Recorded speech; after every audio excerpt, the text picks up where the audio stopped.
Gracias.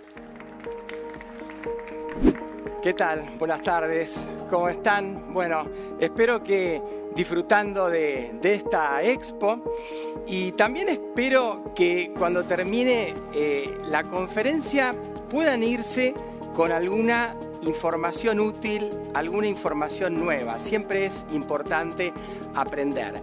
Nuestro tema central va a ser el insomnio, pero además vamos a referirnos también a otros trastornos del sueño, porque el insomnio no es el único, pero sí el más frecuente, porque lo padece 1 cada 7 personas y en el caso de la mujer, 1 cada 4.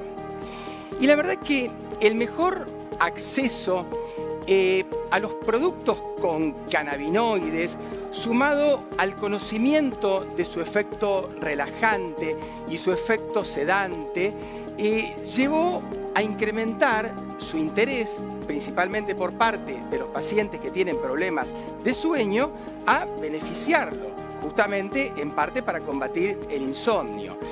Y parece que el insomnio y los otros trastornos de sueño, como las apneas del sueño, síndrome de las piernas inquietas, sonambulismo, pesadillas, narcolepsia e hipersomnia, podrían encontrar un camino.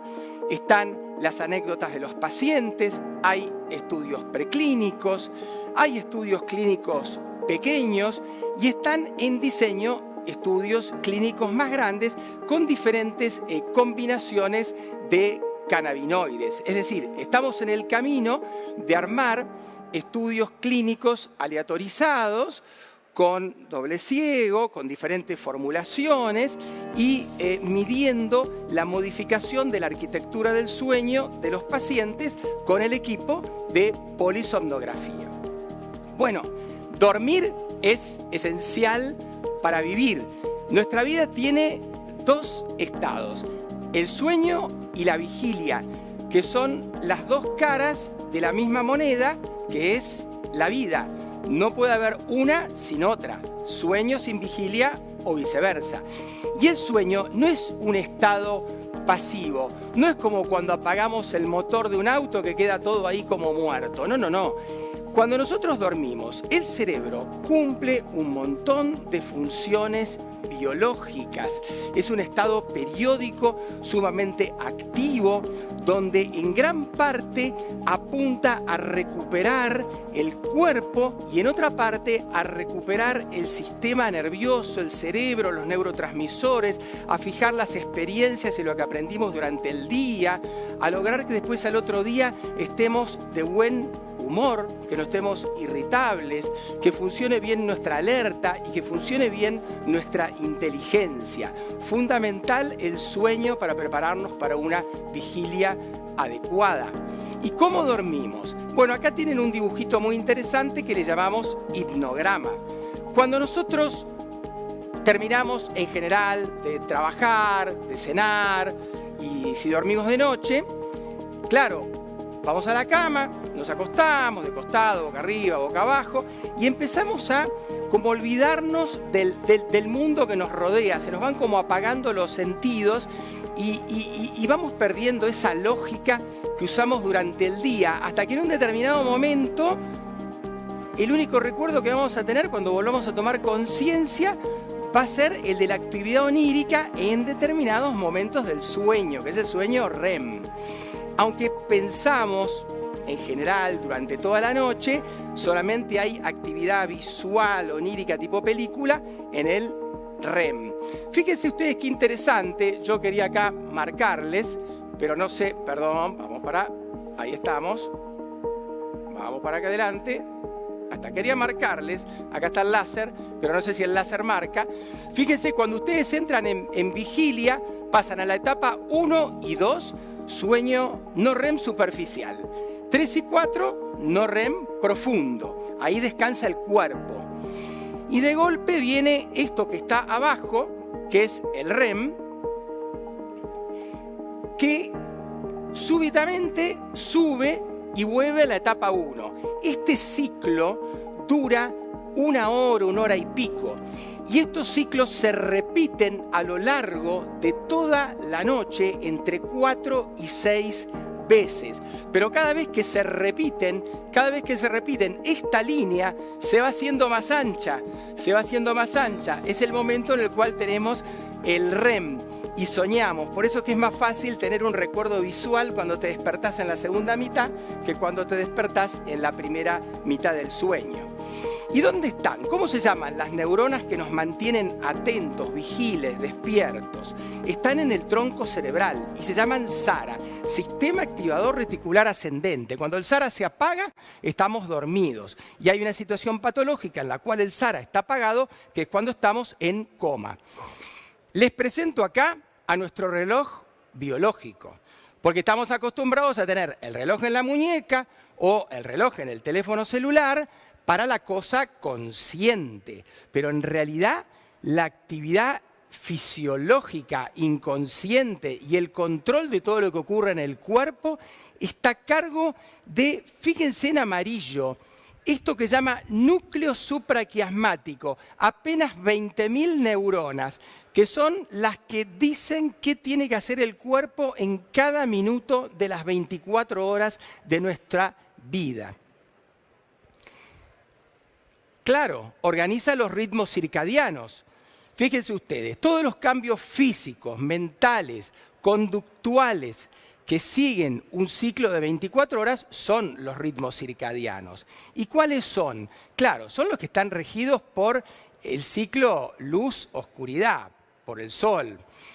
La vigilia, la somnolencia y el sueño, obviamente que forman parte de los ritmos circadianos. La liberación de hormonas, tenemos un pico de cortisol a la mañana, pero tenemos un pico de melatonina una hora antes de dormirnos. Los hábitos alimentarios, ¿a qué hora tenemos hambre? ¿A qué hora funciona el tubo digestivo de determinada manera? ¿A qué hora uno mueve el intestino? La temperatura corporal. Todo eso se hace finalmente por orden de ese puntito que tienen allí, que es el núcleo supraquiasmático, que está en el hipotálamo, que es una parte alta del tronco cerebral. El sueño y la vigilia dependen de la corteza cerebral, del tálamo y del tronco, que ya lo mencionamos.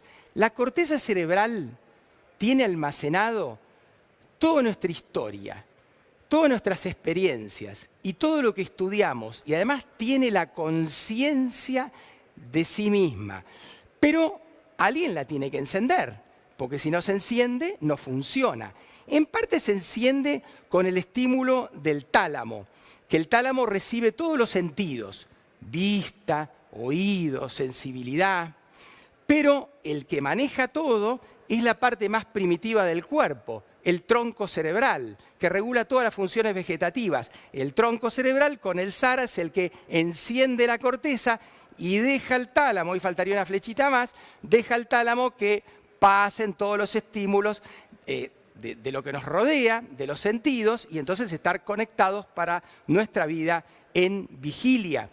Cuando nosotros estamos en vigilia, el tronco cerebral utiliza muchísimo la acetilcolina, la serotonina, la noradrenalina, que se encienden mucho más si estamos en alarma, pero se apagan en gran parte cuando estamos durmiendo. Trastornos del sueño son sumamente frecuentes. Desde que aparecieron los laboratorios de sueño, siguen creciendo exponencialmente las consultas. Duermo poco, el insomnio, que después vamos a hablar. Duermo mucho, la hipersomnia o la narcolepsia. Tengo problemas respiratorios, las famosas apneas del sueño, ronquidos, roncopatías. O tengo problemas de horario, cuando uno va en avión de acá a Australia, ¿no? Cuando uno, claro, cruza muchos usos horarios. O el que trabaja con horarios rotativos, eso es sumamente complicado. Después tengo el sueño alterado. El sonambulismo es un ejemplo, pero hay muchos más.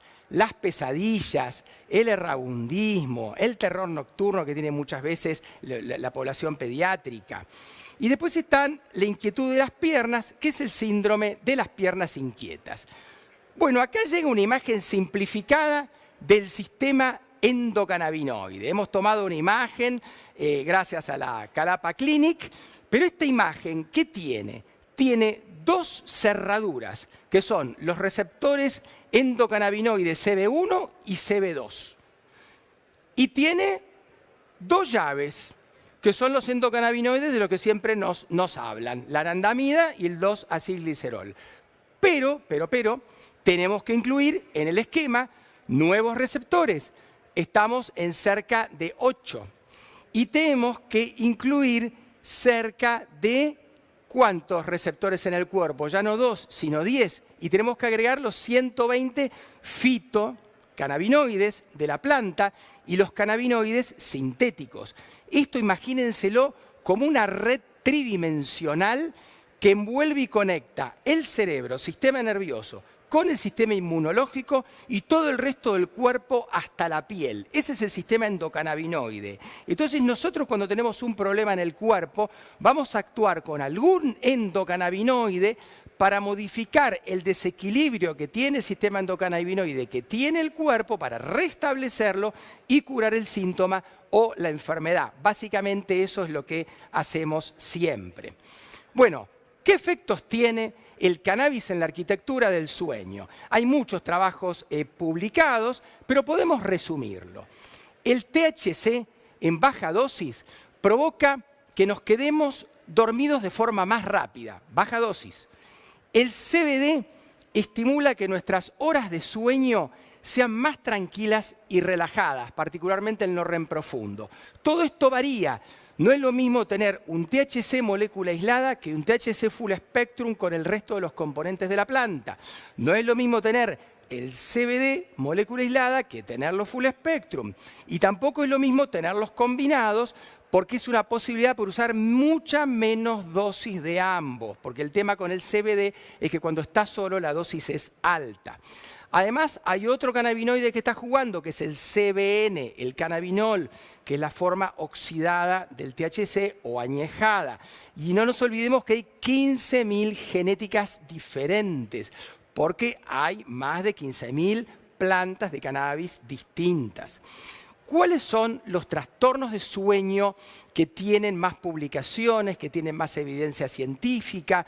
Bueno, el insomnio, el síndrome de las piernas inquietas, el síndrome de apneas del sueño, las pesadillas que tienen las personas con estrés postraumático, el trastorno de la conducta REM, que después les cuento qué es, y la narcolepsia. El insomnio, ¿qué es el insomnio? Bueno, el insomnio puede ser dificultad para quedarse dormido, dificultad para mantenerlo, o sea, despertarse muchas veces a lo largo de la noche, entonces tener un sueño superficial e ineficiente. Porque si se acuerdan del hipnograma, el sueño no REM 1 y 2 es la parte menos útil del sueño. Cuando ustedes comparan un dormidor, la persona que necesita como 10 horas de sueño, contra la persona que con 5 o 6 horas está bien, y comparan el hipnograma de uno y de otro, la diferencia está en el no REM 1 y 2 superficial. Se parecen un montón en el resto. También, claro, la dificultad que tiene la persona que a las 3 o 4 de la mañana se despierta y no se duerme más. Y habría como un cuarto tipo, que es la persona, el paciente, que se despierta y dice, yo la verdad que me despierto como si no hubiera dormido, estoy cansado, estoy muerto, no tiene una sensación de sueño reparador. Son 4 en realidad los tipos de insomnio que existen. Interesante ver que los chinos, hace más de 5.000 años, que son los primeros que tomaron contacto como civilización con la planta de cannabis, ya lo utilizaban para el insomnio. Y bueno, a ver, el CBD actúa a través del sistema endocannabinoide, reduciendo la ansiedad y mejorando la arquitectura del sueño, ayuda en el no REM profundo particularmente. El THC en pequeñas cantidades induce el sueño y regularía el REM para impedir las pesadillas. Hay una encuesta ahí interesante de Sleep Cycle de todo Estados Unidos, donde comentan que el 14%, bueno, la verdad que hay una enorme cantidad de población que tiene diferentes rituales y medicamentos o tés a los que recurre para dormir mejor y controlar su insomnio, pero hay un 14% que recurren a la marihuana. Y NASEM, que clasifica las pruebas científicas, de diferente tipo, sobre si se duerme mejor cuando se consume cannabis, las clasifica como moderadas, por lo menos dice que sirven, pero 1 de cada 3 personas en una encuesta que se hizo en Colorado, que es una población que consume mucho más cannabis en ese estado, probaron para dormir y el 86% dijo que los ayudó. Pero es muy importante saber elegir el tipo de cannabis, porque hay formulaciones que a uno lo pueden poner más alerta y hay formulaciones que a uno lo pueden ayudar a descansar mejor. Tenemos que controlar muy bien cuál es la cantidad de THC y de CBD. ¿Cómo ayuda el CBD en el insomnio? El CBD, el cannabidiol, que es el que escuchan tanto por la epilepsia, actúa directamente para mejorar el sueño, estimula el GABA, estimula una serie de canales de cloruro que son los que hacen que las neuronas empiecen a descargar cada vez menos, son inhibitorios, inhibe también el GABA, que es un estimulador, pero además, ¿por qué dormimos bien? Porque se baja la ansiedad y porque disminuye el dolor en el caso del dolor crónico, porque hay gente que no duerme por la ansiedad y otros que no duermen bien por el dolor crónico, así que el efecto no es tan puntual. Fíjense, 80% de los participantes que usaron CBD para mejorar su ansiedad se beneficiaron y de ellos el 65% mejoraron el insomnio. Hay una relación siempre entre el dolor y el insomnio, entre el dolor y la ansiedad y, por supuesto, entre el insomnio y la hipersomnia, la falta de vigilia y de atención que uno tiene durante el día. Para resolver estos interrogantes, se ha puesto en marcha, no están los resultados, un estudio australiano que se llama Can Sleep, donde, fíjense qué interesante, a los pacientes con insomnio les van a suministrar una formulación con 200 miligramos de CBD y 10 miligramos de THC. Es el ensayo Can Sleep, muy bien organizado, con controles de polisomnografía y otra serie de variables biológicas para poder después tener un mejor análisis de los resultados.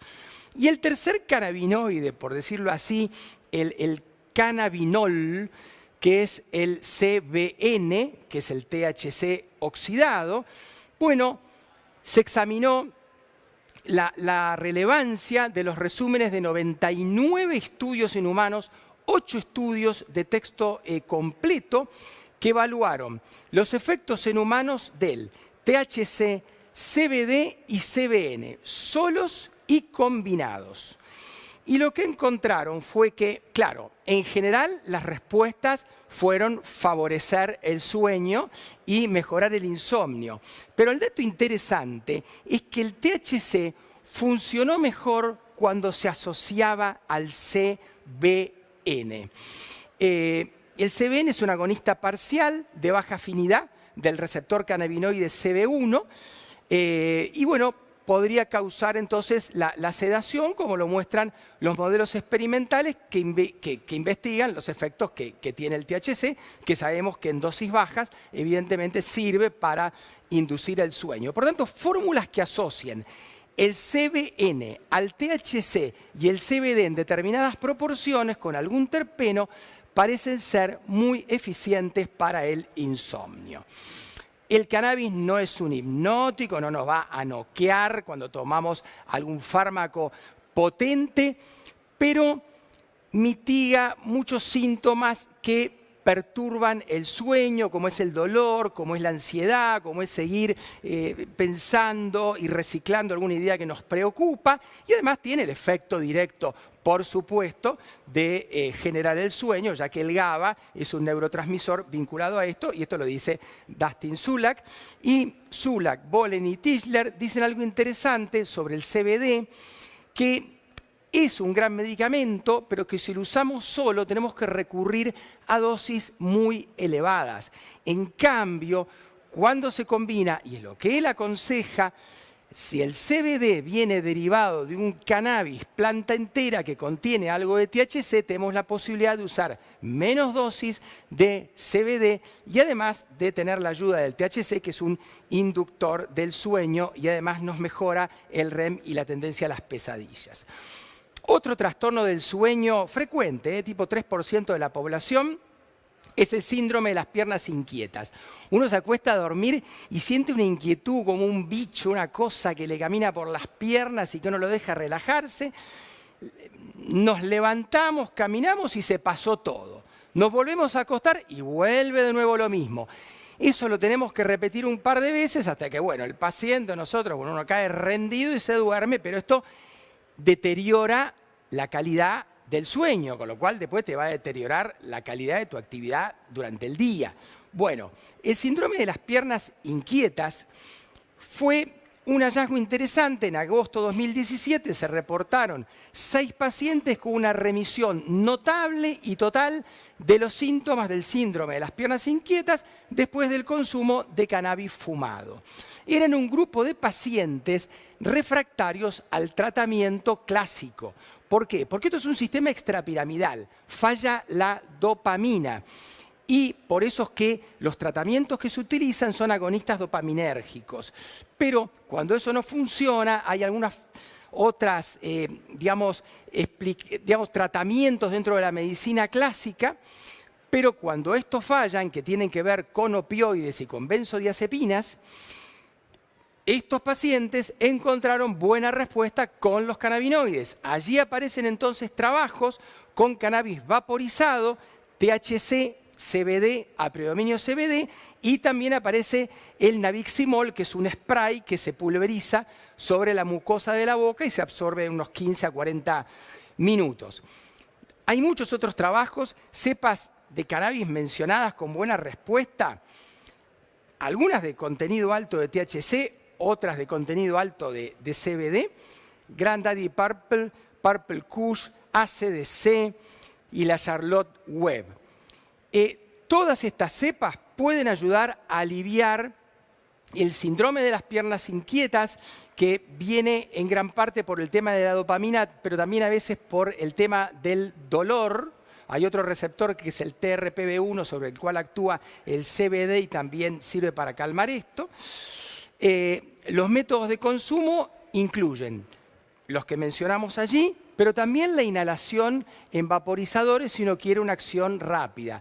Pero si uno no va a usar aceites o no va a usar el spray, que es mucho menos frecuente en nuestro medio, y uno va a usar un vapo y se lo aconseja a un paciente, es muy importante la instrucción, porque para el que no tiene experiencia no es sencillo de usar un vaporizador herbal o un vaporizador de resina. Esta imagen la pongo porque es interesante, la similitud estructural entre la anandamida, que es uno de nuestros endocannabinoides, y el THC, muy parecida a la forma. Existe un déficit de dopamina en los ganglios basales en los pacientes con el síndrome de las piernas inquietas. La anandamida, que es nuestro endocannabinoide, estimula los receptores de dopamina del sistema nervioso central. El THC es muy similar a la anandamida, por tanto, es lógico que el THC mejore el síndrome de las piernas inquietas por compensar el déficit del estímulo de dopamina en los receptores D2. Y llegamos a las apneas del sueño. Las apneas del sueño son pausas respiratorias de más de 10 segundos. Uno de día controla un poco la respiración de manera automática. Quiero decir, claro, uno es consciente de esto, es automática, pero uno la va vigilando. Pero a la noche queda a cargo de, como si fuera otra persona, un piloto que nos maneja la parte respiratoria. Nosotros no estamos conscientes de que respiramos cuando dormimos. Y cuando hay pequeñas obstrucciones en la vía respiratoria, puede fallar ese piloto que dejamos a la noche. Y entonces ahí se generan las pausas. Cuando la pausa respiratoria de más de 10 segundos, pero puede llegar hasta 40 segundos o 50, le llamamos apnea. No son normales y cuando tenemos más de 5 por hora empieza a romper la arquitectura del sueño.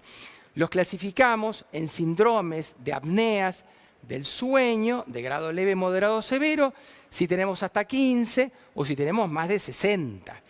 Hay apneas que ocurren por obstrucciones de la vía y hay apneas que ocurren porque el cerebro no manda la orden. En la población pediátrica en general son apneas centrales, falla la orden. En cambio, en la población adulta el problema son las obstrucciones. Acá se ven en un equipo de polisomnografía cómo es una apnea central, cómo es una apnea mixta. Y acá interesante el tratamiento de las apneas y hablamos más de los adultos. El típico adulto es un adulto con sobrepeso o con muy poca elasticidad del aparato respiratorio, de la caja y de los pulmones, entonces se le colapsa la vía respiratoria. Y al colapsarse viene la apnea obstructiva. ¿Qué le decimos? Baje de peso, haga ejercicio, no consuma alcohol, no fume, duerma de costado, no de frente, hasta se venden pijamas con pelotitas de tenis en la espalda para que uno se tenga que poner de costado, evite las sustancias depresoras. Y también cuando la obstrucción es en las vías aéreas superiores, si uno tiene una campanilla muy grandota, se hacen cirugías a ese nivel. O cirugías que tienen que ver con cornetes hipertrofiados, etc. Pero, ¿cuál es el tratamiento que en general terminan aconsejando en los laboratorios de sueño de los pacientes? El equipo de CPAP, la máscara, la tubuladura y el aparato que manda la presión de aire del ambiente unos centímetros más alta. Por un tema físico, no se colapsa la vía respiratoria y la verdad que los pacientes respiran mucho mejor. Pero ¿cuál es el problema? La falta de adherencia al aparato. No a todo el mundo le gusta dormir con una máscara puesta, por más suave y buena que sea la calidad. Entonces, se empezaron a estudiar métodos farmacológicos para tratar de dilatar las vías respiratorias. Hasta ahora no se han encontrado. Pero ¿qué datos tenemos? Todo lo que tiene que ver con el diámetro de bronquios y digamos, toda la parte del aparato respiratorio que es movible, que después de la tráquea son básicamente los bronquios de pequeño tamaño, responden a un nervio que es el nervio vago o neumogástrico, que tiene muchos receptores endocannabinoides. Ese nervio regula si hay broncoconstricción o broncodilatación. El estímulo CB1 dilata la vía respiratoria. Comenzaron a aparecer trabajos y se encontró que, fíjense, el tratamiento con el dronabinol, que es un THC sintético, fue seguro y bien tolerado en los pacientes con apneas en una dosis de 2,5 a 10 miligramos diarios. Disminuyeron la frecuencia y la duración de las apneas y utilizaron una población de pacientes que no tenían adherencia al equipo de CPAP. Parasomnias. ¿Qué son las parasomnias? Pesadillas, sonambulismo, terror nocturno. ¿Con qué tienen que ver este tipo de cuadros? Con que no manejamos bien el REM. ¿A quién ponemos en primer lugar? Les menciono algo del estrés postraumático. Cuando uno tuvo una experiencia emocional que lo sobrepasó, le queda como grabada mal en el cerebro. Entonces, cuando uno repite el lugar donde le ocurrió eso tan desagradable, ya tiene taquicardia, se pone activo, transpira o empieza a rememorar todo. Bueno, esa memoria, ese hecho tan ligado a circuitos emocionales que nos ponen en alarma, si nosotros lo levantamos y lo bajamos de nuevo con técnicas especiales como el MDR, podemos desengancharlo de la respuesta emocional negativa. Pero a esto se le está agregando el THC porque el THC puede modificar nuestros circuitos de memoria. Pero este tema yo lo traigo porque tiene otro problema. que son las pesadillas. El estrés postraumático, además de complicarnos la actividad durante el día y la vigilia, perjudica el sueño porque hay muchas pesadillas. ¿Y qué es lo que se encontró? Utilizando nabilona, un cannabinoide en 104 pacientes con estrés postraumático, se vio que dándoles una media de 4 miligramos tuvieron una mejora muy significativa en el insomnio que les generaban las pesadillas. Y en otro trabajo utilizaron con 10 pacientes, también con estrés postraumático, THC. Recibieron 5 miligramos de THC 2 veces por día y tuvieron una mejora estadísticamente muy significativa en la calidad de sueño, en la frecuencia de pesadillas y en los síntomas de hiperactividad que le generaba el estrés postraumático. Este cuadro que pongo acá, menos conocido, se llama trastorno de comportamiento o trastorno de la conducta del REM.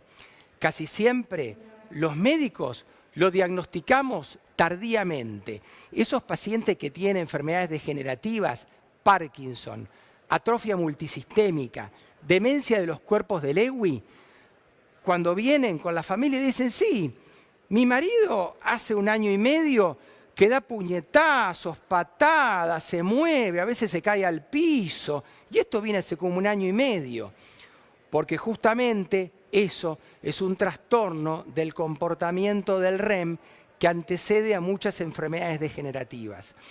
Y lo que se encontró, hay unos trabajos publicados, es que utilizando formulaciones con CBD, esto se atenúa. Hay tratamientos con unas formulaciones que tienen benzodiazepinas con melatonina, que son el tratamiento habitual, pero han aparecido estos trabajos, como les comentaba, con el CBD. Y llegando a la hipersomnia y narcolepsia, puedo comentarles que la narcolepsia es un cuadro muy particular. Cuando se da completa, la tiene una persona cada 2.500. Eso significa que uno se cae dormido varias veces por día sin poder hacer nada con su voluntad. Se cayó al piso, dormido. Por 10 o por 15 minutos, no más, pero se cayó dormido. Y en otros momentos, el sueño REM, el que tiene la actividad onírica tipo película, te aparece cuando estás haciendo tu actividad. Se le dicen alucinaciones hipnagónicas. Y en otro momento, ¿qué pasa? Tenemos parálisis, no nos podemos mover, sobre todo cuando nos estamos despertando, se llama parálisis del sueño. Pero también a veces la parálisis esa te agarra durante el día y uno se cae pero despierta, se llama cataplejía. Ese desorden que tiene que ver con los circuitos que tenemos en el cerebro para manejar, por supuesto, toda nuestra actividad, nuestro hipnograma y nuestra arquitectura del sueño, se maneja hoy en día con productos que son, por supuesto, simpático-miméticos y estimulantes de la alerta, y algunos antidepresivos y algunos hipnóticos, porque también duermen mal. Hay trabajos publicados interesantes donde usan el CBD en baja dosis durante el día, porque el CBD en baja dosis mejora la alerta, y usan el CBD en alta dosis, ahí usan 15 miligramos, y el CBD en alta dosis, 160 miligramos, antes de dormir, y realmente les mejora mucho el perfil vigilia-sueño a estos pacientes. Siempre recuerden que el tema de las dosis juega mucho. El THC en dosis baja ayuda a que uno se duerma, en dosis intermedias ayuda a la vigilia, solamente en dosis altas es psicoactivo, siempre y cuando no tenga del otro lado el CBD que se lo contrarresta o los terpenos. Y es paradójico porque el CBD es un poco al revés, en dosis bajas puede favorecer el alerta y en dosis altas, en cambio, favorece el sueño. Bueno, tengan en cuenta que el estudio del sueño, el laboratorio de sueño, es una herramienta indispensable para poder hacer los diagnósticos. Es importante cuando los pacientes nos consultan por esto, además de escucharlos, hacer este estudio que es específico para entender cuál es concretamente la alteración que tienen. Bueno, acá se quedan con una imagen de un laboratorio de sueño y espero haber aportado alguna idea nueva.